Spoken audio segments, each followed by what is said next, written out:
Bonjour à tous, je vais vous présenter dans cette vidéo la méthode qui consiste à déterminer le signe d'une fonction polynôme du second degré. Ce polynôme du second degré, si on le note de la forme ax carré plus bx plus c, avec a différent de 0, pour qu'on ait bien un terme en x carré, donc un polynôme du second degré, on va dans un premier temps déterminer les racines de ce polynôme. C'est-à-dire en gros les solutions de x carré plus bx plus c égale 0. Et donc on va faire, pour ça, on va faire les deux premières étapes. On va d'abord déterminer le discriminant qui est b carré moins 4ac. Et après, en fonction du signe du résultat qu'on va obtenir pour le discriminant, pour le delta, on va en déduire avec les formules que l'on connaît, les racines éventuelles de mon polynôme. Donc là, les deux premières étapes, en fait, c'est expliqué un peu plus largement dans une vidéo précédente sur la résolution d'une équation du second degré. On va faire une étape évidemment on va aller un peu plus loin, puisque ici on va déterminer le signe et pas simplement quand est-ce que le polynôme s'annule, ou la fonction s'annule. Donc on va aller un peu plus loin. Donc pour déterminer le signe, en fait, ça va être en fonction du delta, du signe du discriminant, et en même temps en fonction du signe de a. Donc le a, le coefficient qui est devant le x carré. Donc si le delta il est négatif, en fait on n'a pas de racine éventuelle, on n'a pas de racine, donc ça veut dire que on va être du signe de a, c'est-à-dire qu'en fonction du coefficient a qu'on aura devant le x carré, si le a est positif, c'est-à-dire que la fonction sera que positive, strictement positive, et si le a est négatif, elle sera strictement négative.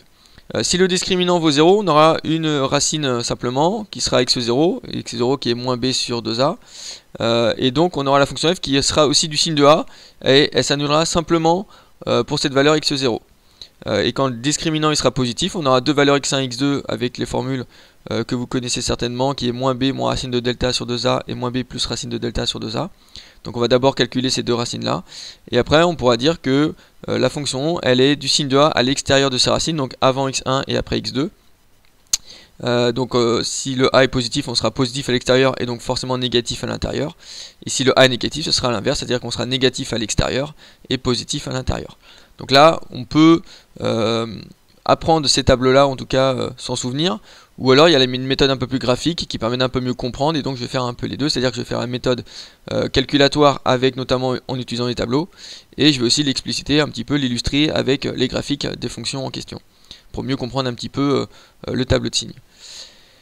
Donc on va étudier trois fonctions différentes, la fonction f, g et h. Donc on va commencer par la fonction f, qui est f de x égale moins 3x carré moins 4x plus 4.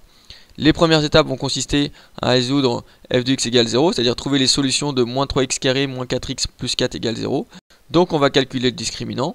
Donc b carré moins 4ac, on a le a qui vaut moins 3, le b qui vaut moins 4, et on a le c qui vaut 4. Donc b carré moins 4ac, je remplace b par moins 4, je remplace a par moins 3 et c par 4, je calcule, je trouve 16 plus 48, c'est-à-dire 64.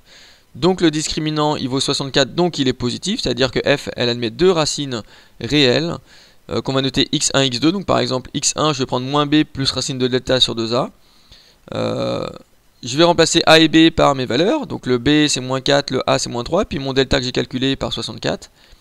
Je trouve moins 4, c'est-à-dire plus 4. Le racine de 64 c'est un carré, 64 c'est un carré parfait, donc je trouve 8. Au dénominateur je trouve moins 6, 4 plus 8, 12, 12 sur moins 6 ça fait moins 2, donc x1 est égal à moins 2 c'est ma première racine, c'est à dire que x égale moins 2, si j'emplace x par moins 2 dans mon polynôme, si je calcule l'image de moins 2 par ma fonction f, je vais trouver 0. Je fais la même chose avec x2 parce que j'ai une deuxième racine éventuelle, donc ça va être la même formule sauf que au lieu d'avoir un plus devant ma racine je vais avoir un moins, peu importe si vous inversez les deux, il n'y a pas forcément d'ordre entre x1 et x2, sauf si vous voulez absolument que x1 soit plus petit que x2, à ce moment-là il faudrait parfois inversé, ici ce ne sera pas le cas. Je remplace a et b, mon delta aussi. Je trouve 4 moins 8 sur moins 6, donc la même chose avec un moins devant ma racine carrée, donc un moins devant le 8. Ça me donne moins 4 sur moins 6, c'est-à-dire 2 tiers. Donc c'est ici, mon x2 par exemple est bien plus grand que x1. Peu importe, il n'y a pas forcément d'ordre. Alors qu'est-ce que ça veut dire graphiquement? Ça veut dire qu'en fait, ma fonction f, qui est un polynôme du second degré, en fait c'est une parabole. Donc après elle est dans un sens ou dans l'autre, voilà, en tout cas c'est une parabole, et cette parabole en fait elle va couper l'axe des abscisses en deux valeurs qui vont être les valeurs x1 et x2, donc x1 ça va être moins 2 et x2 c'est 2 tiers, donc j'ai placé x1 et x2 sur mon graphique, c'est à dire que ma parabole va passer par ces deux points là. Maintenant si je vais un petit peu plus loin parce que je vais déterminer le signe et pas forcément quand est-ce que la fonction s'annule, donc ici le a il est négatif, on va regarder le coefficient qui est devant le x carré, le terme en x carré, donc le a ici c'est moins 3, il est négatif. Donc comme il est négatif et que le discriminant il était positif, on est dans le troisième cas, c'est-à-dire dans celui où on a ce tableau-là. Donc on a dit qu'on avait le signe de A à l'extérieur de la racine, donc comme le A est négatif, c'est-à-dire que je vais mettre des moins à l'extérieur, et donc par conséquent je vais avoir un plus à l'intérieur. Et x1, x2 ça va être mes deux valeurs, donc x1, x2, moins 2 et 2 tiers, et j'ai dit du signe de A à l'extérieur, donc comme le A est négatif, c'est moins 3, je vais mettre les moins à l'extérieur, donc forcément positif à l'intérieur. Pour aller un peu plus loin évidemment sur le graphique, pour comprendre un petit peu ce tableau, mon A est négatif, c'est-à-dire que je suis en quelque sorte de mauvaise humeur. Donc en fait ici, le sourire, si je peux appeler ça un sourire, de mon smiley, il me donne un peu l'allure de la courbe. C'est-à-dire que ma parabole, elle va être un peu dans ce sens-là.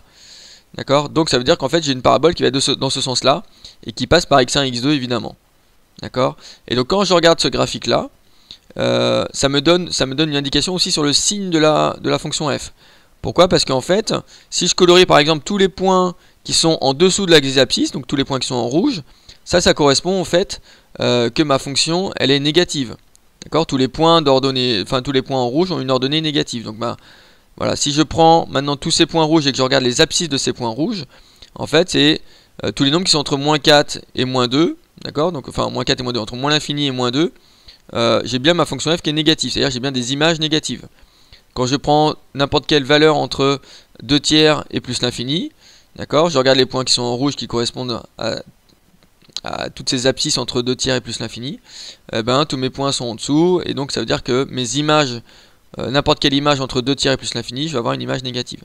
Et tous mes points qui sont en violet ici, c'est tous mes points qui sont au-dessus de l'axe abscisse, donc en fait ça correspond, tous ces points-là ont leur ordonnée qui est bien positive.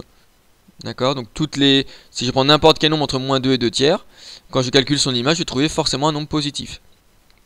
Voilà, donc il y a une cohérence entre le tableau et le graphique.